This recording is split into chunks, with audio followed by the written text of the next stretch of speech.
Everyone, আশা করি তোমরা সবাই ভালো আছো। তো কাল কিন্তু ছিল আমাদের একটি বিয়ে বাড়ি, আর এখানে আমাকে দেখো বিয়ে বাড়ি যাওয়ার জন্য কিন্তু একদম শাড়ি পরে সেজে গুজে রেডি হয়ে গেছি।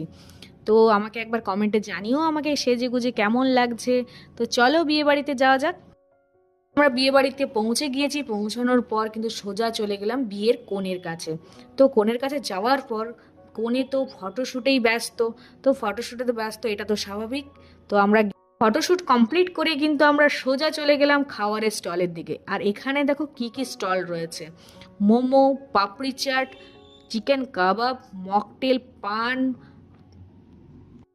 মালপোয়া, পিৎজা থেকে শুরু করে বহু রকমের আইটেম, যেটা খেতে খেতে কিন্তু আমরা জাস্ট হাঁপিয়ে পড়ছিলাম। তো কনের কাছে ফটোশ্যুট তো হয়েই গেছিল। তো তারপর কিন্তু বরকে দেখার জন্য আমি খুব এক্সাইটেড ছিলাম। তারপর দেখলাম বরও হাজির। তো বরকে দেখার পরেই কিন্তু আমরা সোজা চলে গেলাম খাওয়ার টেবিলের দিকে, মানে মেন কোর্সে।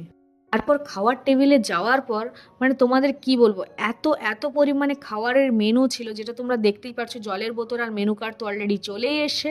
আর তারপরেই কিন্তু চলে আসলো গরম গরম ভেটকি ফ্রাই, আর তার সাথে rumali roti, paneer, fried rice, chilli chicken and ভাত, মাটন, চিকেন, মানে এত পরিমাণে আইটেম ছিল যেটা খাওয়াটাও কিন্তু অসম্ভব হয়ে যাচ্ছিল।